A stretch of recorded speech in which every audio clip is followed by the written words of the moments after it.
Her true story, from Ohio. My daughter-in-law said, "You have 3 days to get out, after my son's funeral." So I packed my bags and took back the house key.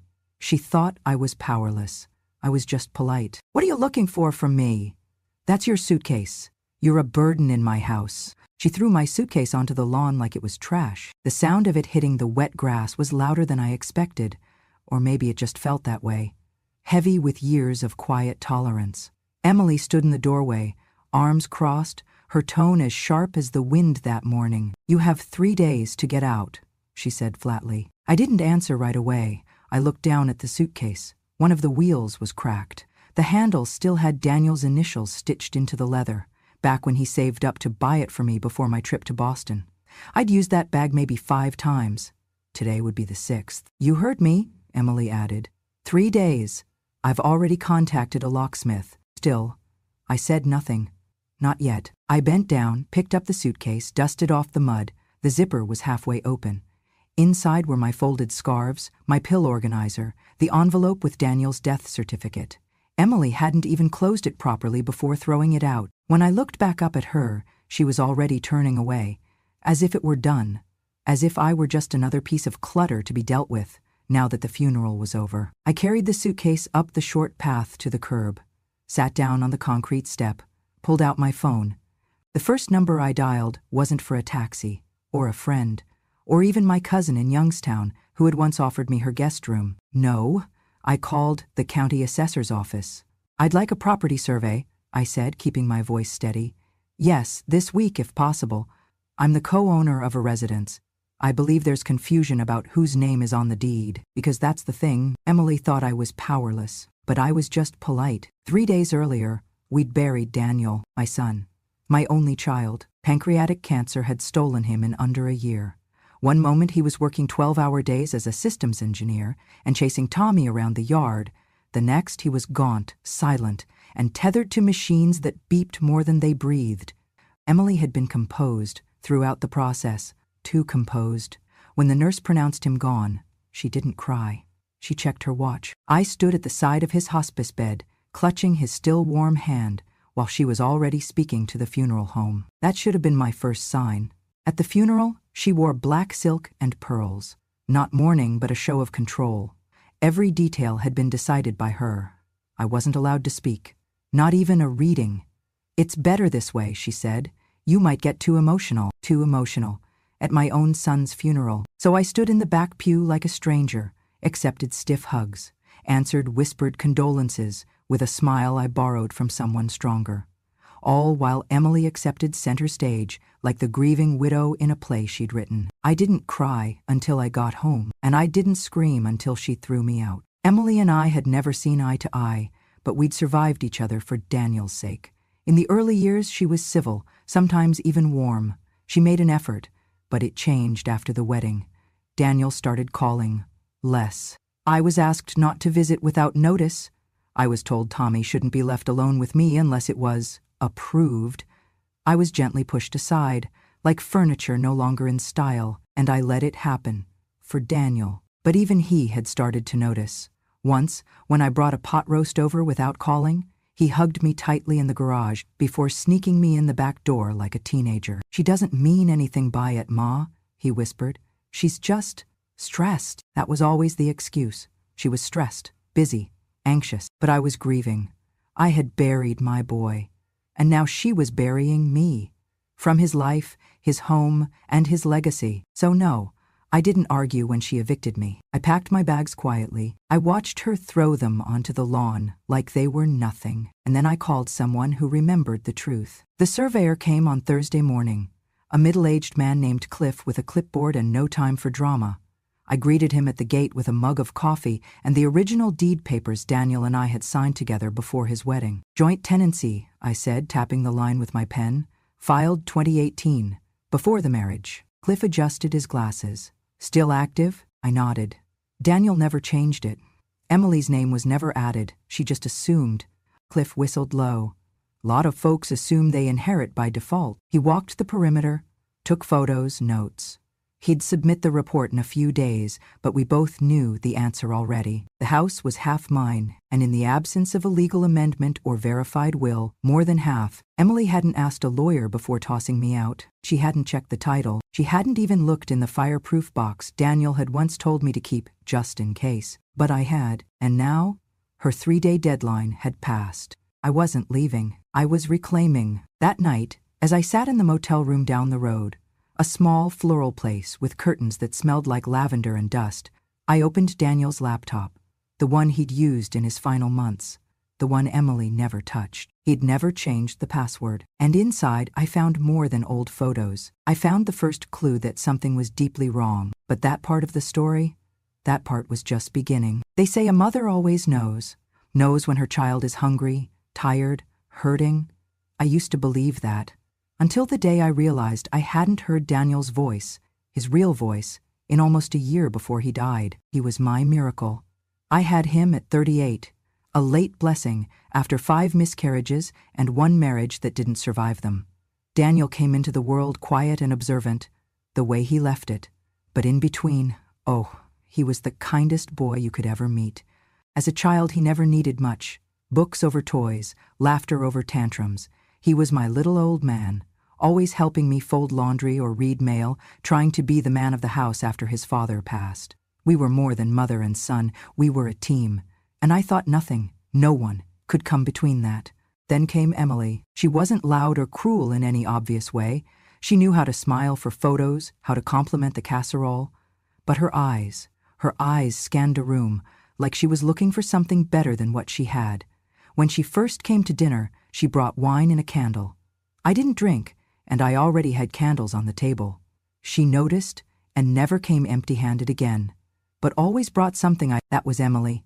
Sweet on the surface, but surgical in control. I remember the first Thanksgiving after they got engaged. I had made Daniel's favorite cornbread stuffing with smoked paprika, just like his grandpa liked it. Emily took 1 bite and said, "Oh, it's rustic." She smiled like it was a compliment, but Daniel never touched it again. By the time they married, she had him on almond milk, yoga, and emotional boundaries. He started saying things like, "I don't want to talk about the past, Ma, and we need to protect our peace." As if I were some intruder in the house I helped him buy. He used to call me every Sunday, then every other Sunday. Then, "Let's just text, okay?" And I let it happen. That's the part that keeps me up some nights. I let it slip away because I thought it was what good mothers do, let their sons build their own lives, even if it meant being left behind. But even while I stepped back, I kept watching how Emily ran the show, from finances to furniture. How Daniel, who once argued with teachers on behalf of bullied kids, now looked at me for permission to speak. How he'd hesitate before inviting me to their house, like it required clearance. When they had Tommy, I thought, maybe now I'd be needed again. And for a little while I was. Emily had a C-section and needed help. I cooked, cleaned, stayed up with the baby. I slept in the nursery for 2 weeks so they could rest. I loved that baby like I'd birthed him myself. But as soon as Emily recovered, the warmth disappeared. I'd arrive and find the door already locked from the inside. She'd say things like, "Tommy's overstimulated today," or "We're having a screen-free afternoon," when I'd ask to show him old family videos. Then Daniel got sick. He called me after a doctor's visit, his voice husky, hesitant. "They found something," he said. "Pancreas, stage 4. I didn't know what to say. I stood in the kitchen with a dish towel in one hand and a potato in the other, frozen. "Oh, baby," I whispered. He didn't cry. Daniel never cried. But I did. After the call ended, I sat on the floor and wept into that towel like it could erase the truth. I moved in a week later, into the guest room. I offered to pay rent. Emily waved me off, but not with kindness, more like dismissal. "Just don't make extra work for me," she said. "We have a nurse coming twice a week." She meant well, I told myself. Stress does strange things to people. But as the months wore on, I noticed patterns. She never took notes at the doctor's visits. Always said, "It's too much for Daniel to hear the details." But Daniel never asked for the details. He just nodded, numbly, trusting. One day I asked him, "Do you know what the latest scans say?" He looked at me with tired eyes. "I don't ask, Ma. Emily says I should just focus on feeling good. But he wasn't feeling good. He was shrinking, suffering, dying. I tried to bring up alternative treatments once. Emily shot it down instantly. We're following the doctor's plan. Let's not confuse him with false hope. False hope. That phrase rang in my ears for days. Not let's stay positive. Not whatever helps. No, false hope. Like she wanted him resigned, quiet. And Daniel became exactly that. In the final weeks he barely spoke. The nurse said he wasn't in pain, just sedated. Emily said he didn't want visitors. But once, I snuck into his room at night. He was awake, eyes glassy, fingers twitching. I held his hand and said, "It's okay, baby. I'm here." His lips moved, barely a whisper. I leaned in. That's all he said. Then his eyes closed. It wasn't peace. It was surrender. At the funeral, Emily wore black silk and a blank face. She read a prepared statement about how Daniel was a light in her life and her calm in the storm. Not a word about me. Not a mention of his childhood or who he was before he met her. I was placed at the back, told the family area was limited seating. Emily's parents were front and center. I left early, back home. I found his baby shoes in a memory box, the tiny pair of blue booties I saved from the hospital. And for the first time in years, I didn't just cry. I raged, quietly, inside, because this wasn't just loss. It was erasure, and I had a feeling, deep in my bones, that Daniel didn't just fade away. He was helped, not by me, by the woman who now held his house, his child, and his name. But not for long. Grief doesn't walk in a straight line. It loops. It crawls back in the middle of the night, taps on your shoulder while you're doing dishes, whispers in the silence between commercials. After Daniel's funeral, my grief didn't howl, it itched. Itched like something unfinished, something unjust. Emily had tossed me out of their home like a house guest who overstayed her welcome. She gave me 3 days. 3. Not out of urgency, but authority. As if it had always been her house, her life, her husband. But she forgot one thing. Daniel never changed his passwords. Not the one for his laptop. Not the one for the cloud storage I helped him set up years ago. He never gave them to Emily. "She's not great with tech," he'd said. "You know how she gets when the printer jams." So, on the night I moved back to my own place, the one-bedroom rental above the florist shop, I pulled out Daniel's old MacBook. The screen was cracked, the charger frayed, but it turned on. The password? Spaghetti 1994. His favorite meal, the year he won the science fair. I felt my throat tighten. He hadn't changed a thing. Inside, I found folders, tax documents, emails, old music files, then a subfolder labeled Cambridge. That's where he'd kept everything from the last few months of his life. Scans, prescriptions, insurance letters. But one file caught my eye. Emily_trips_2023. GJ. I clicked it, and there she was, Emily, laughing, head tilted back, one arm wrapped around a man I didn't recognize. They stood on a beach, sun setting behind them. He was tan, fit, mid-30s maybe. She was wearing a red one-piece swimsuit, the same one she had on a week before Daniel died. I remembered because she came home from a weekend at the spa with her cousin. But this wasn't a spa, and that man wasn't family. My hands began to tremble. I scrolled. More photos. Emily in a robe on a hotel balcony. Emily sipping champagne.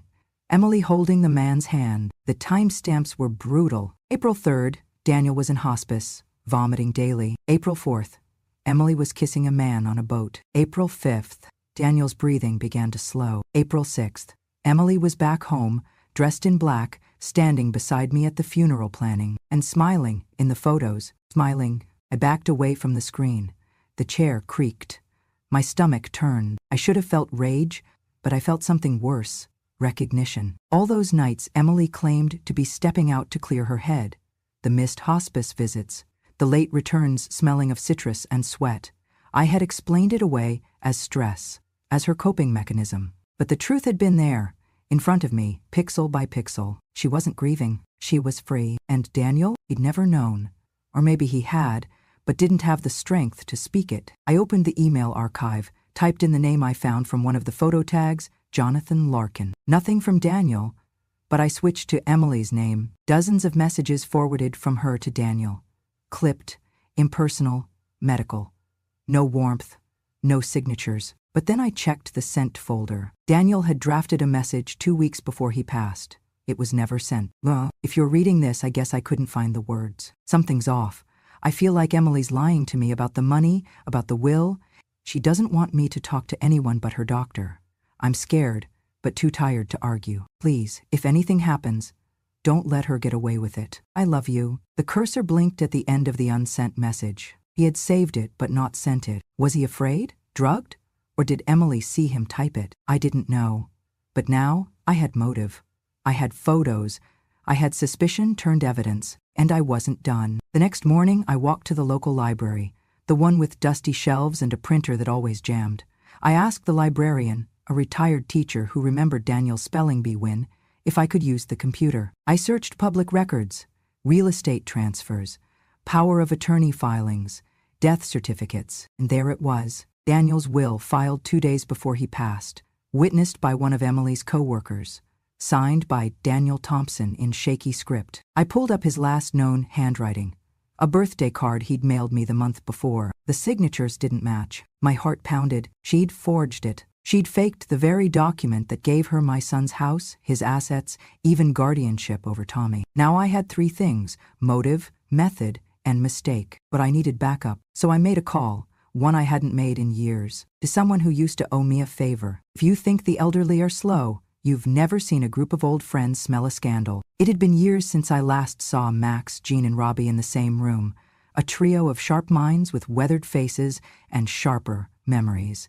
We used to joke that if we ever formed a club, we'd call it the Wrinkle Watchdogs. We never did, but I always knew the day might come when I'd need their particular set of skills. Max was a defense attorney for 42 years. Retired now, but his garage was still cluttered with boxes of case files he refused to shred. Just in case the truth ever needed revisiting, he always said. Jean had worked for the Ohio Ledger, the kind of reporter who didn't ask for permission, only forgiveness. She got fired 3 times and rehired twice. Her Rolodex was bigger than her retirement check. And Robbie? He'd spent most of his life in the shadows, a private investigator known for digging up dirt on politicians and crooked businessmen. The man could track a squirrel through a blizzard. I called Max first. I need help, I said. He didn't ask why. Just said, my place, Tuesday, bring pie. When I arrived, Jean and Robbie were already there. Jean had brought coffee and a folder labeled possible felony. Robbie was eating sunflower seeds like he had all the time in the world. So, Max began, adjusting his reading glasses. Who's the target?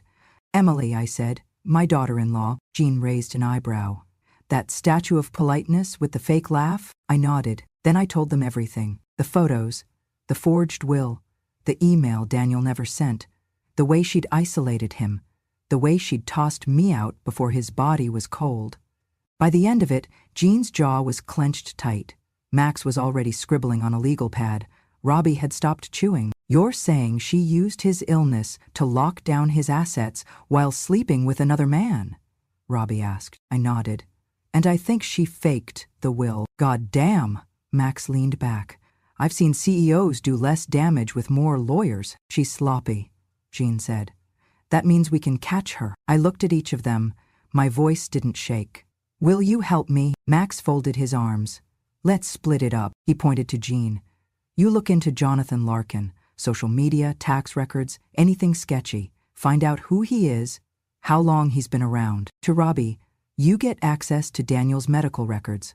Quietly. I want to know who signed off on what and when. Then he turned to me. And you, Ruth, you stay calm. No calls. No confrontation. Not yet. Dawn smirked. Oh, she's not going to confront. She's going to outlive and outsmart. I smiled.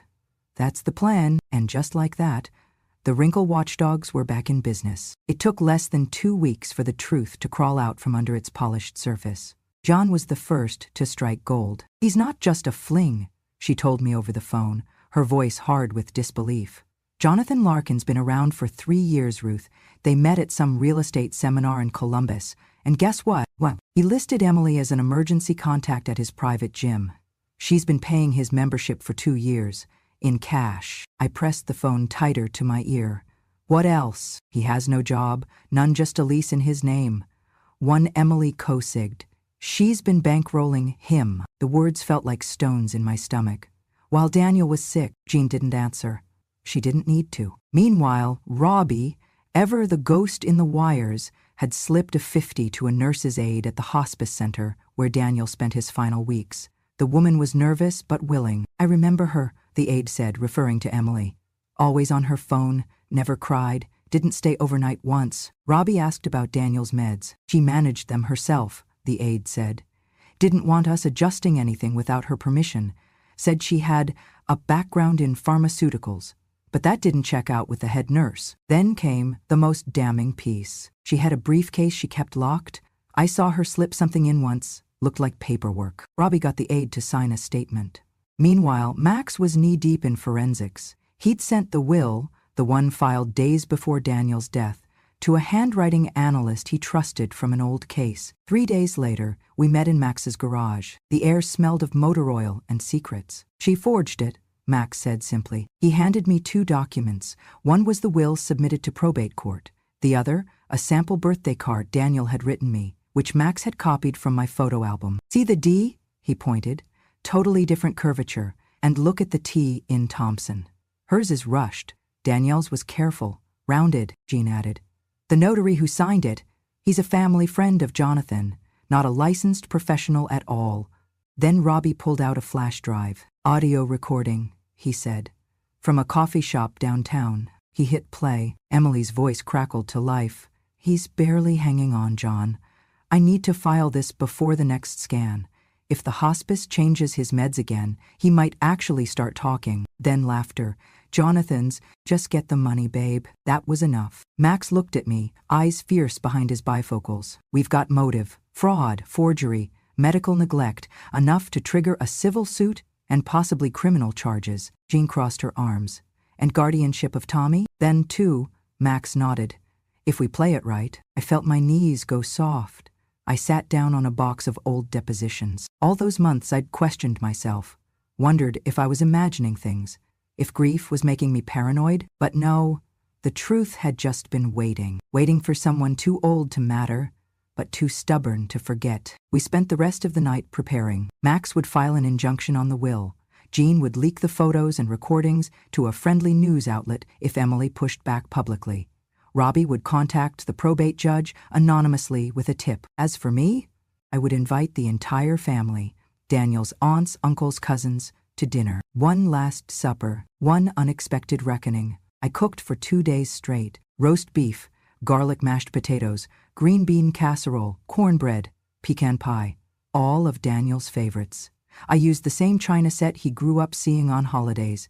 Even pulled out the cloth napkins Emily once called quaint. Is this a celebration? She asked as she stepped into my little rental house, dressed in a pencil skirt and fake humility. Of course, I said. A proper thank you dinner. She looked around at the long table, the extended family laughing and hugging. Daniel's Aunt Shirley, Uncle Lou, cousins from Akron.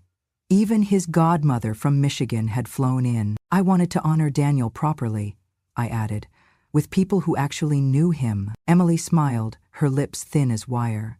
Well, that's thoughtful of you. She had no idea. Dinner started with prayer, Daniel's favorite hymn playing softly in the background.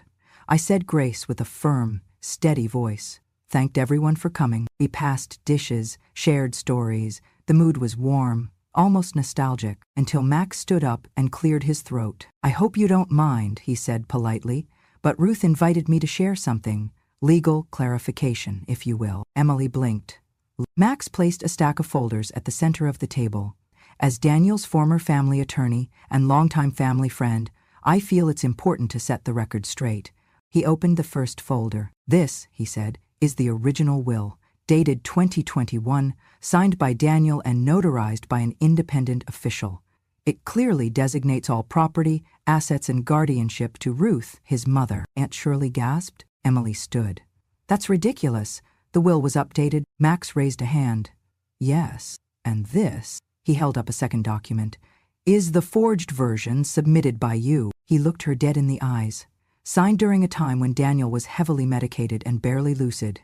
Notarized by someone with direct ties to Jonathan Larkin. Emily's eyes widened.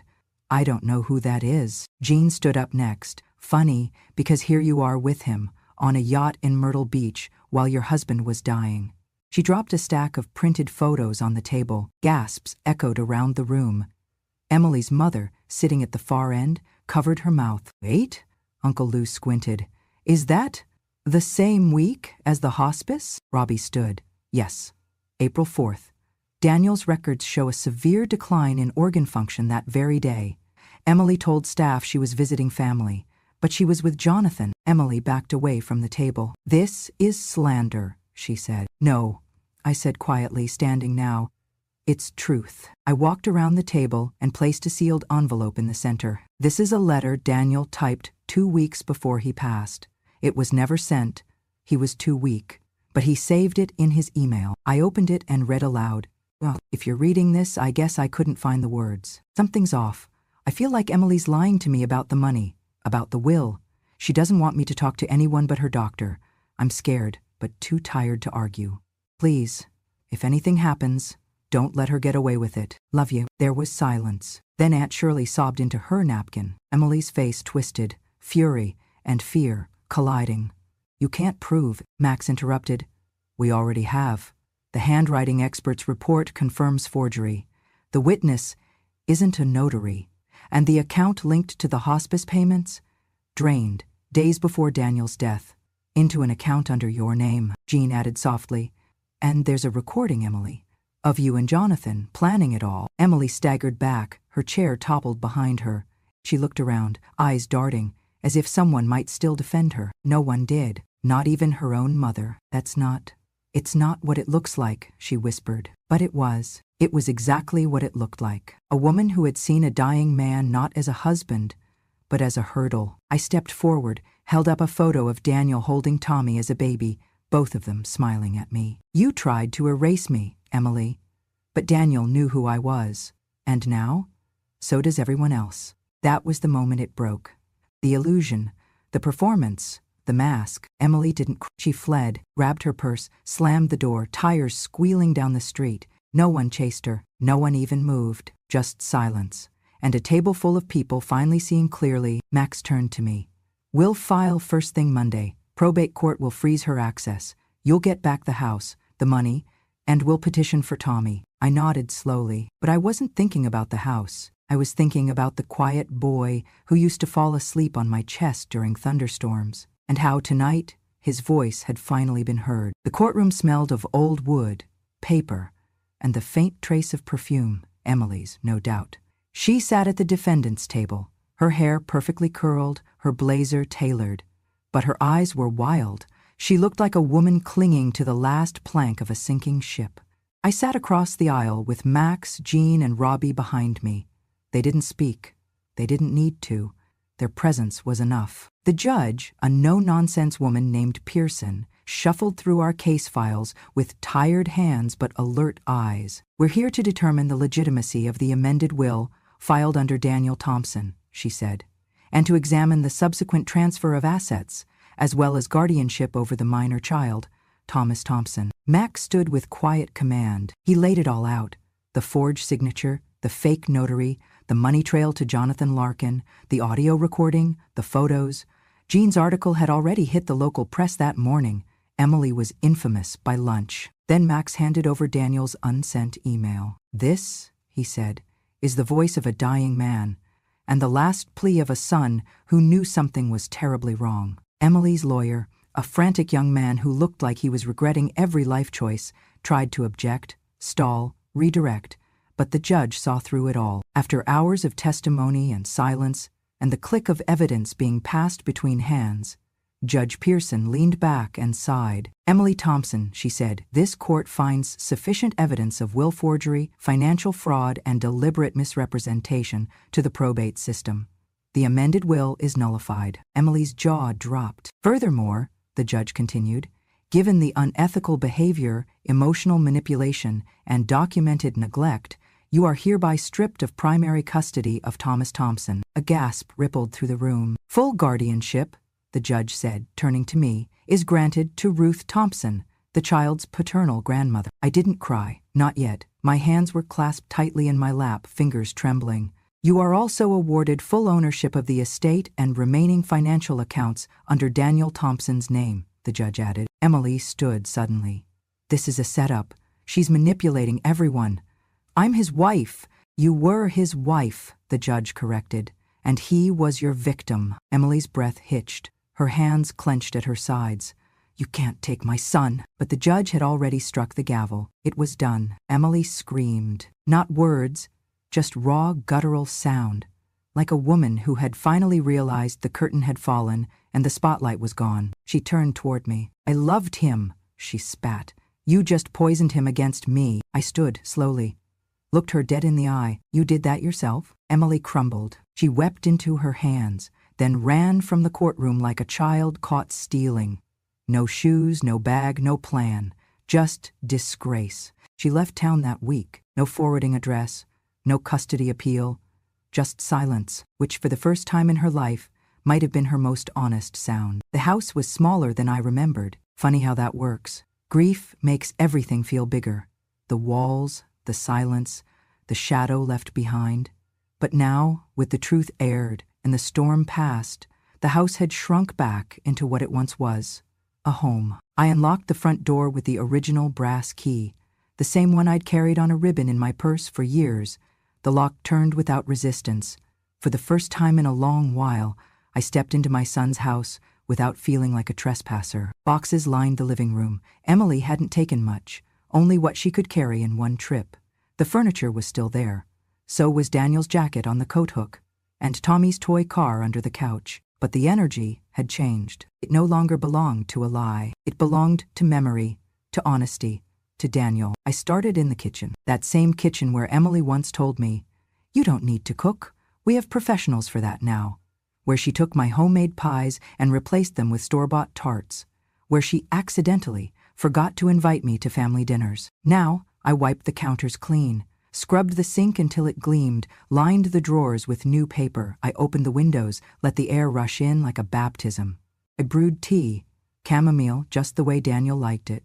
The kettle whistled softly, a quiet hum that filled the space without demanding attention. Tommy was upstairs, napping, his small body stretched across Daniel's old bed, his thumb tucked into his palm. He didn't ask for his mother, not once. Children are wiser than we give them credit for. He knew, after all, he'd seen the truth before the rest of us, the bruises on Daniel's spirit, the absence of warmth, the hollowness behind Emily's smile. But now he smiled in his sleep. That was enough for me. I took the tea to the table, set it beside a notebook I'd found in the attic, leather-bound, untouched. I opened to the first page and began to write. Dear Tommy, one day, when you're old enough to ask questions, real questions, I want you to have the answers. Not the ones written in court documents or whispered at family reunions, but the ones that matter. Your father was good, kind, quiet in strength. He deserved more time, but more than that, he deserved truth. You won't grow up hearing lies. Not while I still breathe. I paused, took a sip of tea. The steam warmed my cheeks. I don't need you to avenge him. I've done that in the only way I knew how, with patience, proof, and the stubbornness of a mother who remembers every bedtime story, every skinned knee, every time he said I love you, like it was the first time. All I want is this, for you to know that in every generation, someone must hold on to the truth, even if their hands shake, even if they're told they're too old, too soft, too polite. One person must guard the memory. In our family, Tommy, that person is me. And someday, maybe, it will be you. I signed it, Love Grandma, folded the letter, placed it in the notebook, tied a red ribbon around it, and slid it into the drawer beside the tea. The sun had begun to rise. I walked to the front door, opened it just enough to let the morning in. A soft breeze carried the scent of cut grass and something else, something clean, like forgiveness. I looked back at the table, the tea still steaming, the chair where Daniel used to sit, the light falling across the floor in long golden stripes, and I closed the door slowly, not to shut out the past, but to begin again, quietly, on my terms. If you've ever been silenced, if you've ever been dismissed, forgotten, or made to feel like you were just a mother, just a grandmother, Know this, your story matters, because the truth doesn't expire. Justice doesn't always come with a gavel. Sometimes it comes with a letter, a memory, a woman who remembers exactly what happened and chooses to speak. Welcome to Grandma, True Stories, where silence becomes strength and revenge comes with tea and time. Don't forget to subscribe and join a community where the quietest woman in the room finally gets to be heard. Because when a grandma speaks, the world listens.